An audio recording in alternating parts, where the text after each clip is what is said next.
Hello दोस्तों, मैं किफन स्वागत करता हूं आपका। आज हम पढ़ने वाले हैं 2 अगस्त 2021 के मोस्ट इंपॉर्टेंट करंट अफेयर्स। तो लास्ट तक बने रहिएगा। Let's start. पहला क्वेश्चन है, हाल ही में G20 संस्कृति मंत्रियों की बैठक की मेजबानी किस देश ने की है? राइट आंसर हो जाएगा ऑप्शन सी, इटली ने की है G20 सांस्कृतिक मंत्रियों की बैठक की मेजबानी। नेक्स्ट बात करें, G20 2021 की जो प्रेसिडेंटी है वो किसके पास है? इटली के पास है। और ये किस नंबर की है? 16वें नंबर की G20 समिट है और इसकी अध्यक्षता किसके द्वारा की जा रही है? तो इटली के जो पीएम है मारियो द्रांगी जी के द्वारा की जा रही है। नेक्स्ट बात करें G20 के बारे में, तो G20 का जो फुल फॉर्म हो जाता है ग्रुप ऑफ 20। इसमें 19 देश हैं और एक जो है वो है यूरोपियन यूनियन। नेक्स्ट बात करें कि 26 सितंबर 1999 को इसकी स्थापना की गई थी वित्तीय स्थिरता को बढ़ावा देने के लिए। इसके मेंबर 19 है, तो इसके मेंबर जल्दी से देख लेते हैं। तो पहला जो मेंबर है वो है ऑस्ट्रेलिया, दूसरा जो है वो है अर्जेंटीना, तीसरा जो मेंबर है वो है ब्राज़ील और चौथा जो मेंबर है वो है चाइना, पांचवा जो मेंबर है वो है कनाडा कनाडा और छठा जो मेंबर है वो है फ्रांस, सातवां जो मेंबर है वो है जर्मनी, आठवां जो मेंबर है वो है अपना देश इंडिया और नौवां जो मेंबर है वो है इंडोनेशिया और 10वां जो मेंबर है वो है इटली और 11वां जो मेंबर है वो है जापान, 12वां जो मेंबर है वो है मैक्सिको, 13वां जो मेंबर है वो है रफिया और उसके बाद 14th नंबर का जो मेंबर है वो है सऊदी अरेबिया,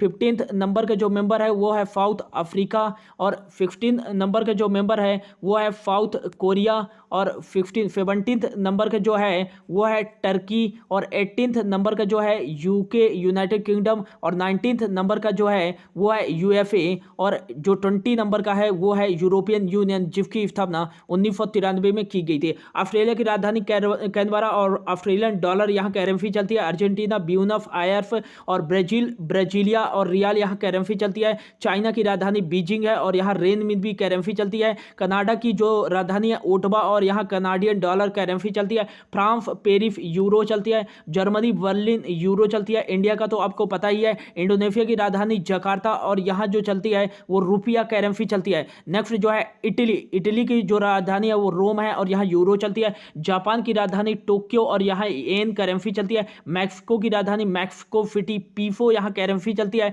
रफिया की जो राजधानी है वो मास्को है और यहाँ जो चलती है रफियन रूबेल चलती है। और अगला जो है सऊदी अरेबिया की जो राजधानी है रियाद है और यहाँ रियाल करेंसी चलती है। साउथ अफ्रीका की 3 राजधानियां हैं, एक तो है केप टाउन, एक है बल्मोफेंट और एक है प्रीटोरिया। ये 3 राजधानियां हैं साउथ अफ्रीका की। यहाँ साउथ अफ्रीकन रैंड करेंसी चलती है। अगला जो आता है साउथ कोरिया की जो राजधानी है वो है सियोल और यहाँ वान चलती है, साउथ कोरियन वान यहाँ करेंसी चलती है। नेक्स्ट जो आता है टर्की की जो राजधानी अंकारा और यहाँ टर्किश लीरा चलती है। यूके यूनाइटेड किंगडम की जो राजधानी है वो लंदन है, यहाँ पाउंड स्टर्लिंग करेंसी चलती है। यूएसए की तो आपको पता ही है, वाशिंगटन डीसी यहाँ की राजधानी है और यहाँ करेंसी जो चलती है यूएसए डॉलर। नेक्स्ट बात करें G20 समिट। G20 का जो पहला समिट हुआ था वो हुआ था 2008 में। कहाँ? यूएसए में आयोजित किया गया था। जॉर्ज डब्ल्यू बुश ने इसकी अध्यक्षता की थी। पिछला वाला जो 2020 का हुआ था G20 समिट, ये 15th नंबर का था और ये सऊदी अरब में आयोजित किया गया था और इसकी अध्यक्षता मोहम्मद बिन सलमान ने की थी। और 16 नंबर का जो 2021 में G20 समिट आयोजित किया जा रहा है, ये कहाँ आयोजित किया जा रहा है? इटली में आयोजित किया जा रहा है। नेक्स्ट जो है 17 नंबर का जो G20 समिट आयोजित किया जाएगा 2022 में, ये आयोजित किया जाएगा दोस्तों इंडोनेशिया में। और अगला जो है 18th मोस्ट इंपॉर्टेंट दोस्तों, इसको टिक कर लीजिएगा।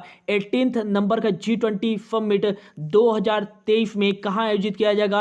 अपना प्यारा देश इंडिया में आयोजित किया जाएगा। इसकी अध्यक्षता नरेंद्र मोदी जी के द्वारा किया जाएगा। 19th नंबर का 2024 में आयोजित किया जाएगा। कहाँ? ब्राजील में, ये भी याद रखिएगा। तो ये था कुछ इंपॉर्टेंट इंफॉर्मेशन अबाउट G20। अगला जो क्वेश्चन है, हाल ही में किसके द्वारा नारियल विकास बोर्ड संशोधन विधेयक 2021 पारित किया गया है? राइट आंसर हो जाएगा ऑप्शन बी, राज्यसभा के द्वारा नारियल विकास बोर्ड संशोधन विधेयक 2021 पारित किया गया है। इसमें यह कहा गया है कि पहले सरकारी अध्यक्ष होते थे, लेकिन अब कार्यकारी अध्यक्षों के रूप में पेशवरों की नियुक्ति की जाएगी नारियल विकास बोर्ड में।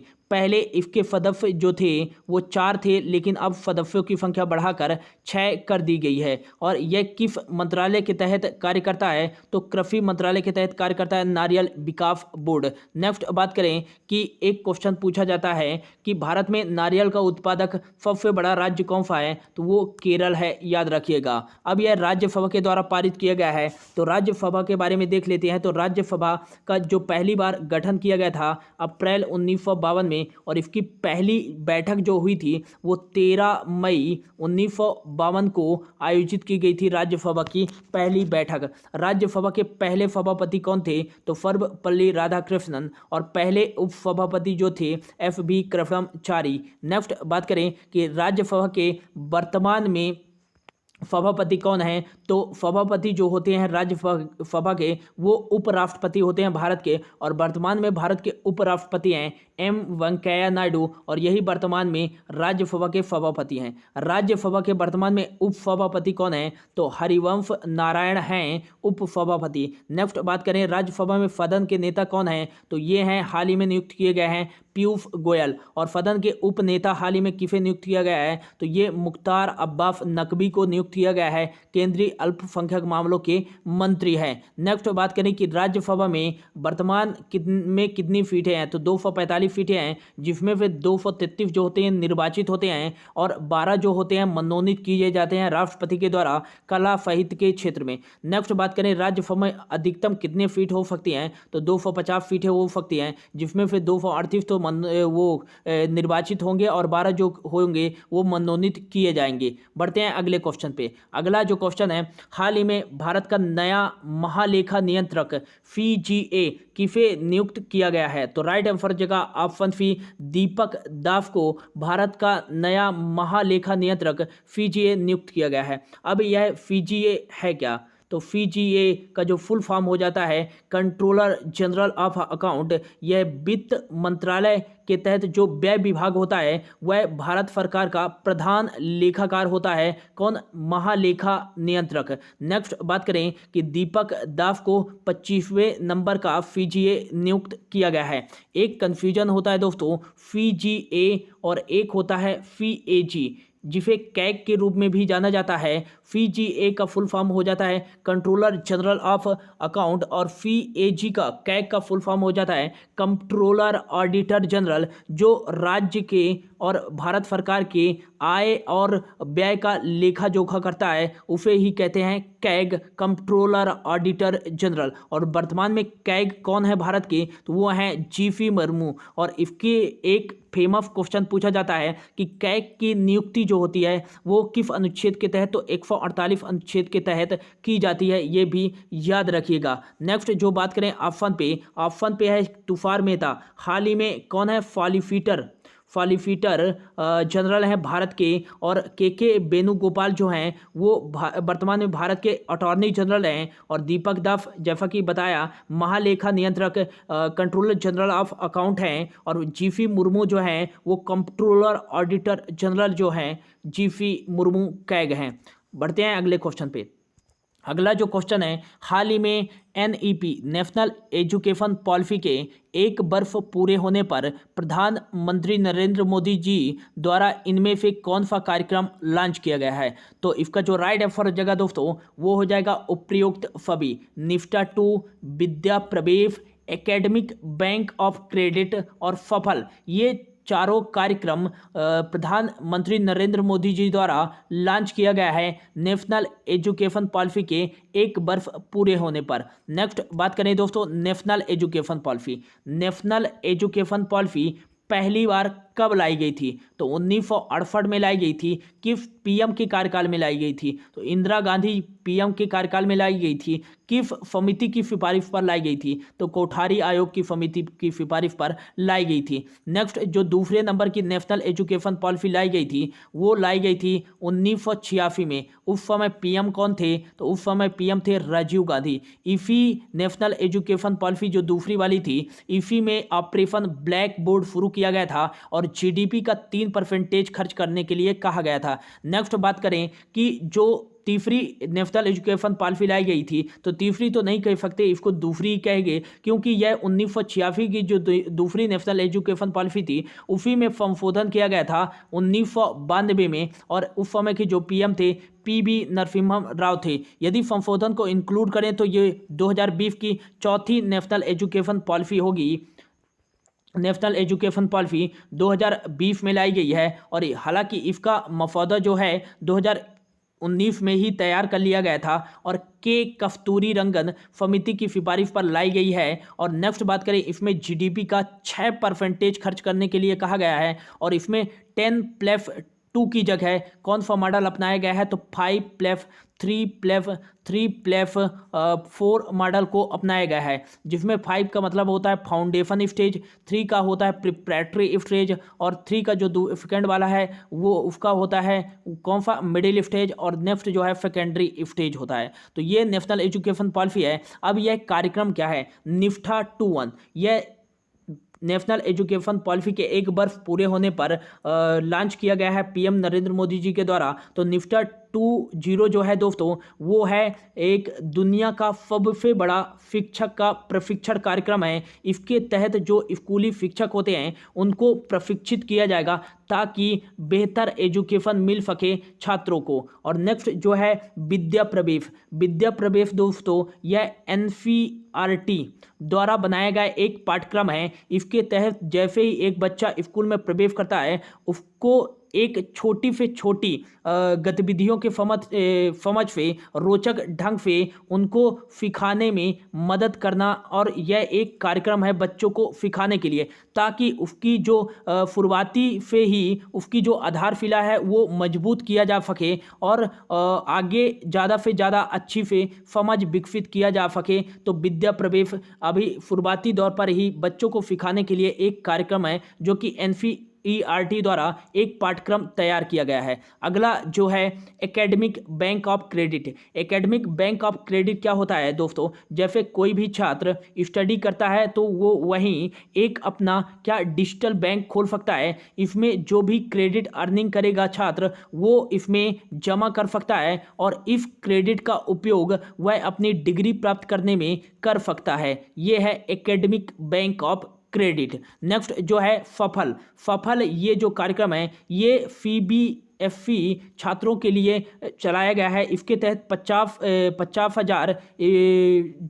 50 लाख जो स्टूडेंट है उनको चिन्हित किया गया है, और उनका जो कोर कंसेप्ट और उनकी जो सोचने की स्किल है, मेंटल एबिलिटी है, इसका आकलन किया जाएगा। और इसके लिए कितने स्कूल सेलेक्ट किए गए हैं, तो 25,000 स्कूल सेलेक्ट किए गए हैं। तो होप ये चारों कार्यक्रम के बारे में समझ में आया होगा। बढ़ते हैं अगले क्वेश्चन पे। अगला जो क्वेश्चन है, हाल ही में ओलंपिक में 2 व्यक्तिगत पदक जीतने वाली पहली भारतीय महिला खिलाड़ी कौन बन गई हैं, तो यह तो कह सकते हैं 2 लगातार पदक या कि 2 व्यक्तिगत पदक जीतने वाली। पहली जो भारतीय महिला बन गई हैं वो बैडमिंटन खिलाड़ी PV सिंधु बन गई हैं। पुफरला वेंकट सिंधु बन गई हैं पहली व्यक्तिगत महिला खिलाड़ी ओलंपिक में 2 पदक जीतने वाली। अब नेक्स्ट बात करें कि बैडमिंटन में इसके पहले PV सिंधु जी के पहले कोई और जीता था, तो जी हाँ, साइना नेहवाल ने पहली बार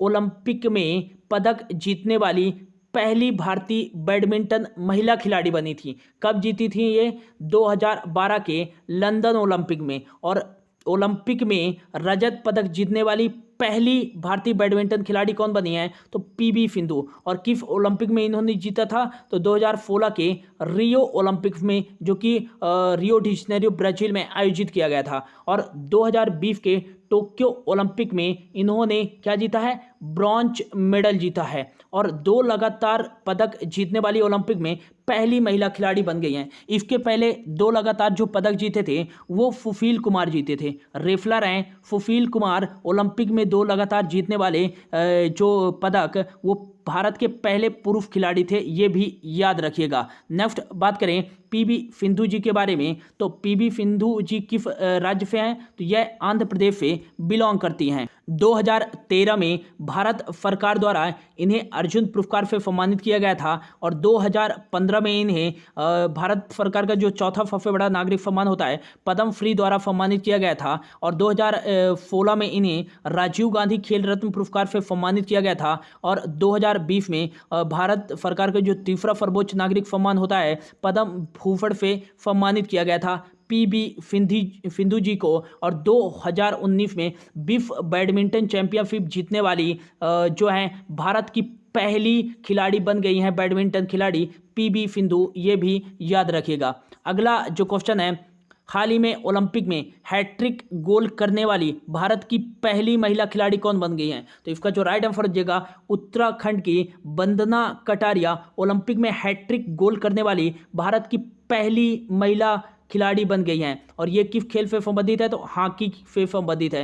हॉकी में ओलंपिक में आयोजन किया जा रहा था, उसमें भारतीय टीम ने दक्षिण अफ्रीका के खिलाफ वंदना कटारिया ने लगातार 3 गोल किए और ऐसा करने वाली पहली ओलंपिक में भारतीय खिलाड़ी बन गई हैं। नेक्स्ट बात करें हॉकी, तो हॉकी की 16 सदस्यीय टीम भेजी गई है कहाँ? ओलंपिक में भारत की तरफ से। और हॉकी के जो कप्तान है वुमेन्स टीम के वो कौन है? रानी रामपाल है, ये याद रखिएगा। और मेंस टीम के जो कप्तान हैं वो है मनप्रीत सिंह, जो कि टोक्यो ओलंपिक में जो ओपनिंग सेरेमनी है उसमें ध्वजवाहक खिलाड़ी भी थे कि उसके साथ एमसी मैरी कॉम के साथ, ये भी याद रखिएगा। हॉकी की बात आई है दोस्तों, तो भारत ने सबसे ज़्यादा ओलंपिक में किस खेल में स्वर्ण पदक जीते हैं? तो ये हॉकी में ही जीते हैं दोस्तों, 8 स्वर्ण पदक ओलंपिक में। और सबसे ज़्यादा इसी में भारत ने स्वर्ण पदक जीते हैं। और टोटल कितने स्वर्ण पदक जीते हैं भारत ने ओलंपिक में? 9 स्वर्ण पदक जीते हैं।